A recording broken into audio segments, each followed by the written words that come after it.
Hello and welcome to Freshly Brewed Comics, the show where we drink coffee and talk about our favorite books. I'm Victoria. And I'm Jake. And this week we'll be discussing our favorite underrated comic books.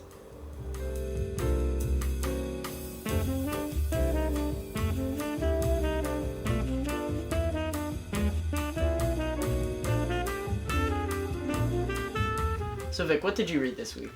This week I read Jazz Maynard by Raule. Raule. It is about a jazz trumpeter who is secretly a secret agent. He's a secret agent? Yeah. And his spy skills come in handy when he has to save his sister from a string of sex trafficking in Barcelona. That's some heavy stuff. Yeah, it's a pretty heavy book, but the art is gorgeous, and I really like it. The art has like a Home to El Dorado kind of vibe. Yeah, it kind of reminds me of Fabio Moon and Gabriel Ba. Yeah. Yeah, I actually like that. Even like the build of the book, it's wide. It's got the European style to it. Yeah. There's a lot of books like that out there. You know, like Black Sad's in a similar shape. Right. Yeah, it's like an oblong shaped book. Yeah, I'm pretty sure they call them albums over there. Oh. Like they're like graphic albums. Oh, that's cool. It's they're taken a lot more seriously over there, comics in Europe. Mm-hmm. I really like the coloring too. It's a lot of like color blocking, almost like in Black Mirror. Okay. Like how it's just very stark colors. Like it's not really. I don't want to say not blended, but like. All right. Yeah, I know what you're saying. You know what I mean? It's like a Francisco. Yeah, like a Francavilla kind of book. Yeah. Okay. I like the lettering. It's very it's unique. It's not like a normal Comic Sans or a normal comic font. Mm-hmm. But yeah, it's a very cool book. I would highly recommend it. Yeah. It's my pick of the week. Yeah, when she found it in the store, I was like, I want that. So yeah, she beat me to it. What did you read this week? All right, so I read a few books this week. I read Little Depressed Boy by Steven Struble, drawn by Sina Grace. I did not like this book. Oh. What was wrong with it? It was just it tries so hard. Like it knows it's an indie book. Mm-hmm. It makes a lot of pop culture references. The pacing is horrendous. The only thing I liked about it was the art. Some of the layouts were actually really impressive. Mm-hmm. Like there was one page that I really enjoyed where they did like a graphic match cut of like his eyes and someone else's eyes. And they were at a party. I can't even tell you what the plot was. It was bad. It was very bad. Oh no. But I'm not here to hate. So I read about halfway through Steve Lichman Volume 1. We know this book. Her Victoria's Request. And I'm actually really digging it. It's pretty good, but she talked about it more extensively in the first episode. Yeah. And my pick of the week is Susceptible by Genvieve Castree. It's semi-autobiographical. I say that because the main character's name is, I think it's pronounced Goglu. It says, look at that, Goglu. Goglu, yeah. So, Goglu. I'll be French. That's the main character, and it's so obviously like a stand-in for her. Because there's no way she could tell a story this personal without actually having experienced it. Like her mom she got pregnant young, so she's really into like drugs and stuff to like cope with it because it's a hard life she lives.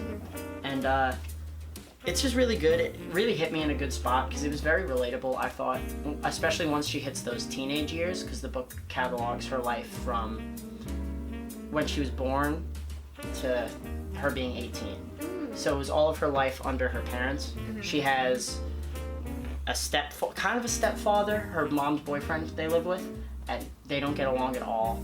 So the book highlights that.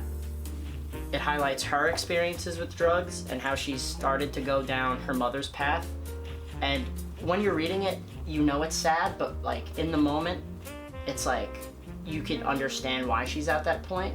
But then like if you take it out and you look at it from a bird's eye view, you're like, wow, she really fell back into the same trap as her. That's interesting. As her mom. And Genvieve actually passed away back in 2015 or 2016 due to pancreatic cancer. And her husband, who I discovered her through, wrote an album for her after she died. Saddest album I ever heard. A Crow Looked at Me by Mount Erie.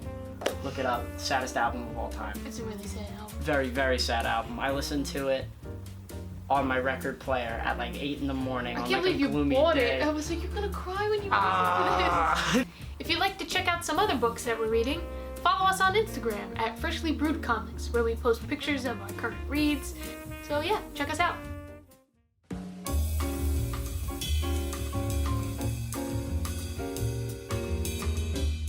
My first underrated pick for this week is Hangman by Frank Tieri.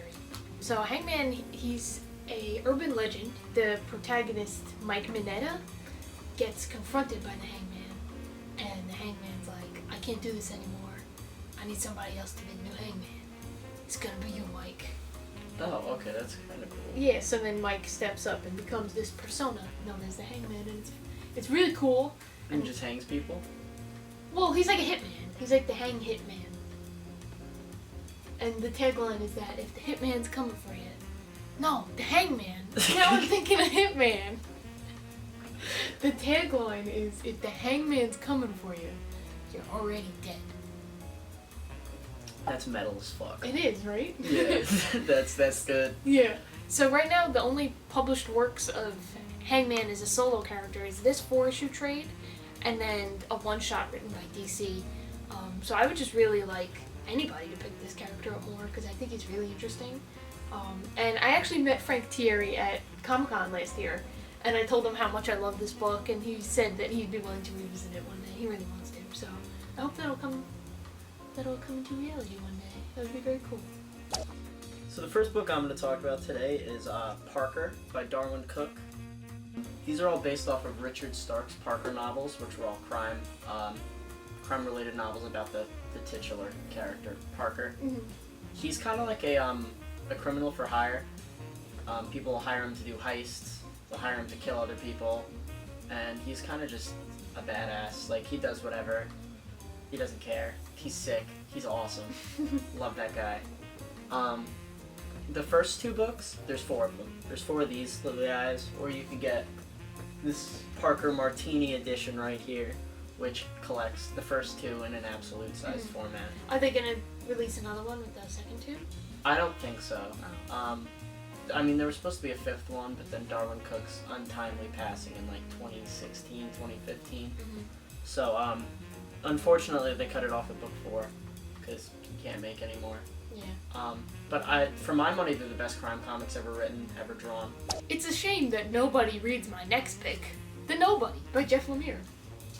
That was good. Thank you. Good one. That was good. That was a good one. So we here at Freshly Brewed Comics are big Jeff Lemire fans, and this work in particular is my favorite one. As a film major, I really love the original 1930s film, The Invisible Man, because it was the first movie to use like chroma keying in terms of like green screen effects, and to see The Invisible Man brought to life again by an artist and writer such as Jeff Lemire is so cool, and I just love this book so much. It's a good And book. the art, always whenever it's in a drawn, written, inked, colored book by Lemire, it's great. It's always going to be sad. It's always gonna be sad, Sad you're people right. in Canada playing hockey. It's Mhm. kind of his thing. There's always someone in flannel. You gotta Yeah. have the flannel. But it's beautiful, and it's colored very minimally. I think it's really only some blues. Yeah, it's just blue. It's just blue. It's very beautiful though. All of the art. Check this out. So pretty. You don't need a lot of colors to tell his stories, which is cool. He doesn't. Yeah, no, he's very Like, as visual of a medium as comic books are, some stories are almost better with less visuals. If Yeah. that makes sense. no, it does make sense. I Yeah. know exactly. So, if you like minimal art and a minimal character, get it? Because nobody, again, You can't see him. because you can't see him. He's invisible. Pick up this book. It's a very. Pick up this one. I like this one. Yeah, I like this one. So my next pick is also a Jeff Lemire book, Yay! and mine is Roughneck by Jeff Lemire. I think this is the most underrated out of all of his self-drawn stuff, Including including The Nobody. This is a fantastic read. mm-hmm. It's as I was saying before, it has all of his tropes of sad hockey players in Canada. In flannel. In flannel, yeah. It's the main character in this book. He's a retired hockey player. He's an alcoholic, and he lives at a ice skating rink. Oh. He's a janitor there. And his sister is like a heroin, like drug addict, and she's running away from her boyfriend, so she runs to her brother, who she hasn't seen in a while, and is like, hey, I need you to help me out, because I have this really terrible boyfriend who's coming to fuck me up. And he's just like, alright, yeah, dude, you're my sister, I'll do whatever. And so it's kind of about them rekindling their relationship together, and it's also obviously about him trying to stop this boyfriend from harming his sister. It's a pretty great read. It's also told in a very drawn in a very grayscale blue kind of way, similar to the Nobody, as you guys can see. And there's no color except for red, which the boyfriend dresses in a red flannel, signifying danger. Note some symbolism. And it's just a great read. That's awesome. Roughneck by Jeff Lemire. So what's the last book you have for us, Vic? The last book that I brought with me today is Memetic by James Tynion IV. So this is the first book in a trilogy of books written by Tynion and drawn by Eryk Donovan. So this is Memetic, and there's Cognetic and Eugenic. Okay. And they all have the same theme of, like, the world ending. Okay. For the most part. So in this book, the world is destroyed by the use of a meme. It's this guy right It's here. this sloth man right on the front here. And this book's really cool. So basically the way that Tynion wanted to write this was he knew how he wanted the world to end, and then he worked backwards.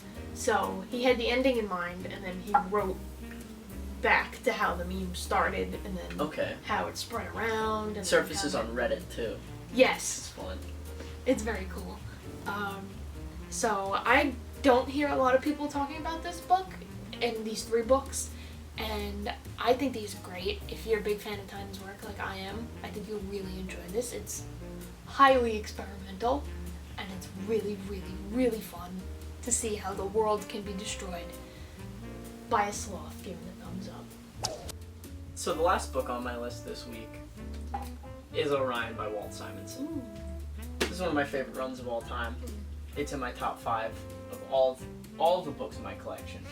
They were like, if someone was like, yo Jake, I'm gonna kill you. You gotta take 5 books with you, and we're going to a desert island, and you're gonna be there forever. I'd be like, shit, gotta grab my Orion by Walt Simonson. It's a very good book. It explores Orion as a character more than Kirby did in his New Gods run. Because in Kirby's run, it was very much all external, where it was like, oh, Darkseid's doing this on Earth. You gotta stop Darkseid from taking over Earth. And Orion's like, alright, dude, I got it. I'm gonna stop Darkseid from taking over Earth. Yeah. But Simonson takes it and he's like, alright, so let's explore Orion as a character. Because Cool. he's a very complex character that's misunderstood by many writers. So Simonson's just like, but I understand it. So he takes Darkseid. He takes Orion out of his comfort zone plenty of times in this run, and really just explores what makes him great as a character. That's cool. So it's a Orion character study. Yeah. It's a great read. I definitely recommend it. It's one of my all-time favorites, and this omnibus is pretty readily available since no one reads this run. But it's great. Read it. We hope it goes out of print. Yeah, I hope it goes out of print. Because that means people are picking it up. Literally, yeah. Thank you for watching Freshly Brewed Comics, the show where we drink coffee and talk about our favorite books. And going off of what Jake said earlier, next week's episode will be all about our picks that we would take to a deserted island. Thanks for watching. That's it. Clink clink, bitch. Clink clink, bitch.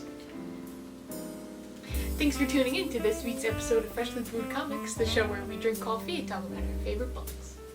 And join us next week as we talk about our picks. No, you do. I forgot what I was going to say. And join us next week as... And piggybacking off what I mentioned earlier, join us next week as we talk about... And piggybacking off what I mentioned earlier, join us next week as we talk about our... And piggybacking off what I mentioned earlier, join us next week as we talk about our picks that we take with I can't fucking say this sentence. For watching Freshly Brewed Comics, the show where we drink cop. We drink cops. Drink cops. They pull us over and we drink them up. And piggybacking off of piggyback. It's hard to say. I told you it's hard to say. It's hard work. Going off of what Jake said earlier. Damn you for that one. And going off of what did Jake? What the fuck is this sentence? Going off of what?